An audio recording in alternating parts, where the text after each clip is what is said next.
देश में कोरोना के मामले एक दिन में कम होकर 19% ज्यादा बढ़ गए हैं। एक दिन में 50,000 से ज्यादा केसेस रिकॉर्ड किए गए हैं और मरने वालों का आंकड़ा 1300 के पार में पहुंच गया है।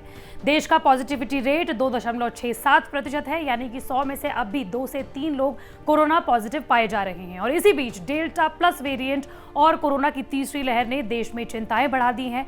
वही डेल्टा वेरिएंट जिसने कोरोना की दूसरी लहर को देश में जानलेवा बनाया था, ये डेल्टा वेरिएंट इजराइल और अमेरिका जैसे देशों में भी तबाही लेकर आ रहा है। वो इजराइल जहां पर देश की आधी से ज्यादा आबादी को वैक्सीन की दोनों डोजेज लग चुकी हैं, वहां पर भी डेल्टा वेरिएंट चिंता का सबब बना हुआ है। युवान एक एसएमई टाइप 1 बीमारी का शिकार है। इसका इलाज बहुत महंगा है। मैंने अपनी तरफ से डोनेट कर दिया है। आप भी आपसे जो बन पाए डोनेट कीजिए एंड सेव युवान। अमेरिका के top virologist doctor Anthony Fauci भी कह चुके हैं कि डेल्टा वेरिएंट और डेल्टा के अलग अलग रूप पूरी दुनिया के लिए चिंता का सबब बन सकते हैं।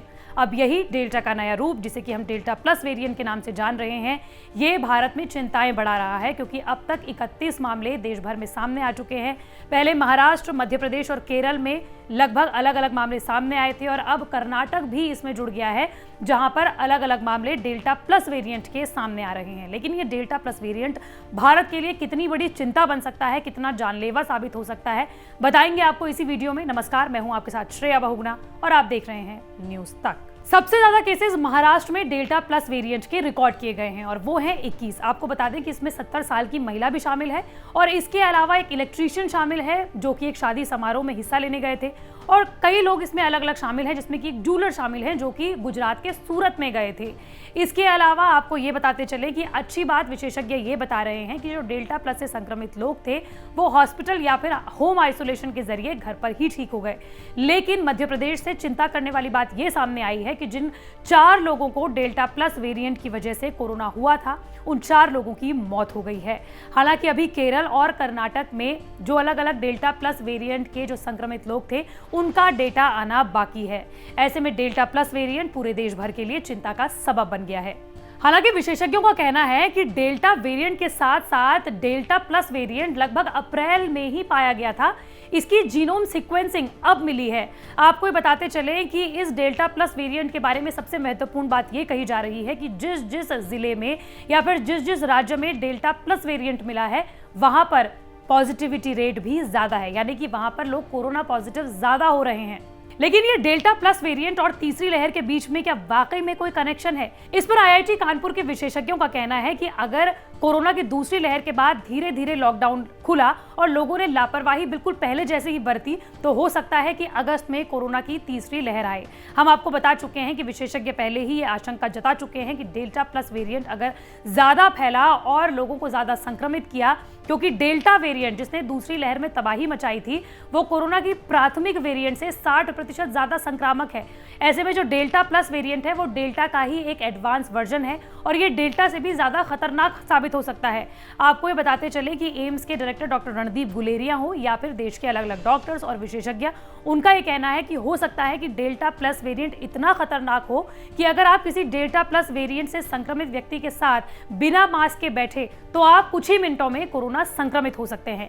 ऐसे में डेल्टा प्लस वेरिएंट से ज्यादा बचने की जरूरत अभी तक विशेषज्ञ बता रहे हैं। और यही वजह है कि सिर्फ एक दिन में भारत सरकार ने कोरोना के इस डेल्टा प्लस वेरिएंट को वेरिएंट ऑफ कंसर्न मान लिया है वेरिएंट ऑफ इंटरेस्ट से। लेकिन इन दोनों के बीच में अंतर क्या होता है वो आपको जान लेना चाहिए। चलिए आपको बताते हैं कि कोरोना के कौन से म्यूटेटेड वर्जन को वेरिएंट ऑफ कंसर्न में शामिल किया जाता है। जब म्यूटेंट वायरस की संक्रमण क्षमता बहुत ज्यादा हो और वो आसानी से एक दूसरे में चला जाए, यानी कि वो ज्यादा संक्रामक हो, वायरस को बेअसर करने वाली एंटीबॉडी की क्षमता घटा देता हो, इलाज और वैक्सीन का असर भी कम देखने को मिलता हो और जांच में आसानी से पकड़ में ना आए और रूटीन टेस्ट में इसका पता ही ना चल सके। दरअसल कोरोना ने 1-1.5 साल में अपने अलग अलग रूप बदले। प्राथमिक वर्जन को हम अल्फा नाम से जानते हैं, इसके बाद बीटा, गामा और डेल्टा आए। डेल्टा ने भी अलग अलग रूप बदले, जिसमें से कि एक वर्जन को हम जानते हैं डेल्टा प्लस वेरिएंट के नाम से। वायरस का कोई वेरिएंट कितनी तेजी से फैलता है और वो कितना घातक साबित हो सकता है, उस हिसाब से उसे अलग अलग श्रेणी में रखते हैं। कोरोना का डेल्टा प्लस वेरिएंट भारत के अलावा अभी तक 9 देशों में है, जिसमें अमेरिका, यूके, पुर्तगाल, स्विट्जरलैंड, जापान, पोलैंड, नेपाल, चीन, रूस शामिल हैं। लेकिन ये ज्यादा संक्रामक साबित हो सकता है, इसीलिए ये चिंता का कारण बन गया है। और यही वजह है कि अब भारत सरकार ने भी 3 राज्यों को विशेष निर्देश देते हुए इसे वेरिएंट ऑफ कंसर्न में शामिल कर लिया है, यानी कि ये वायरस चिंता का सबब बन सकता है। डेल्टा प्लस वेरिएंट के बारे में कुछ ही दिनों से ज्यादा बात की जा रही है, लेकिन ऐसे में आपके मन में भी कई तरह के सवाल होंगे डेल्टा प्लस वेरिएंट को लेकर। ऐसे में सबसे पहला सवाल तो आपका यही होगा कि डेल्टा प्लस वेरिएंट आखिर है क्या और ये कोरोना कितनी बार अपना रूप बदल सकता है। दरअसल कोरोना जितना संक्रामक होगा, जितने लोगों के अंदर फैलेगा, उतना ही कोरोना अपना बार बार रूप बदलता है। जैसे कि जब कोरोना चीन से दुनिया के बाकी देशों में फैलना शुरू हुआ था, उस वक्त जो उसका वेरिएंट था उसे वैज्ञानिक अल्फा नाम से मान रहे हैं। अल्फा यानी कि जो ज्यादा संक्रामक नहीं था, लेकिन इसके बाद कोरोना जितनी जगह ज्यादा फैला उतना ज्यादा इसने अपना रूप बदला और ऐसे में इसके अलग अलग वेरिएंट सामने आए, जैसे कि अल्फा, बीटा, गामा, डेल्टा और अब डेल्टा प्लस। आपको बताते चलें कि अलग अलग जो वेरिएंट है कोरोना के, वो अलग अलग तरीके से घातक, संक्रामक या फिर जानलेवा साबित हो सकते हैं। अभी तक की स्टडी में ये सामने आया है कि जो साउथ अफ्रीका से कोरोना का वेरिएंट पाया गया था और जो भारत में पहली बार कोरोना का वेरिएंट मिला, जिसे कि हम डेल्टा वेरिएंट नाम से जान रहे हैं, ये सबसे ज्यादा खतरनाक है। और अब विशेषज्ञों का कहना है कि जो ये डेल्टा प्लस वेरिएंट मिला है, हो सकता है कि वो शरीर की रोग प्रतिरोधक क्षमता और वैक्सीन को मात दे दे। दरअसल कोरोना वायरस का डेल्टा वेरिएंट भारत ही नहीं, दुनिया के तमाम देशों के लिए चिंता बढ़ा रहा है। डेल्टा वेरिएंट अब म्यूटेट होकर यानी कि अपना रूप बदलकर डेल्टा प्लस यानी कि AY1 में तब्दील हो गया है। वैज्ञानिक जीनोम सीक्वेंसिंग के जरिए लगातार नजर बनाए हुए हैं और जल्द ही डेल्टा प्लस वेरिएंट को लेकर जीनोम सीक्वेंसिंग बुलेटिन जारी कर सकते हैं।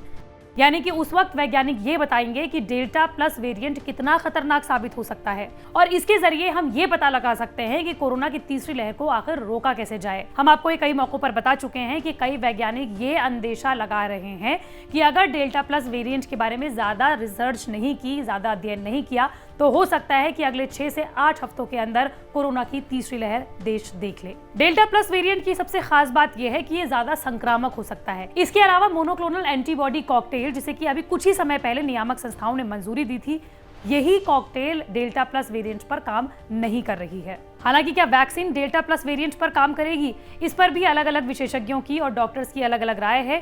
मैक्स अस्पताल के डॉक्टर रोमेल टिक्कू से हमने बात की, जिन्होंने ये बताया कि वैक्सीन हो सकता है कि डेल्टा प्लस पर 100% काम ना करे, लेकिन कुछ ना कुछ काम जरूर करेगी। जीनोम सीक्वेंसिंग हो रही है, ये ज्यादा ट्रांसमिसिबल है, ज्यादा सीवियर डिजीज करता है, ज्यादा मोर्टेलिटी करता है या नहीं, इसके बारे में हमें ज्यादा जानकारी अभी है नहीं। सो स्पष्ट रूप से इसके बारे में अभी कुछ कहा नहीं जा सकता।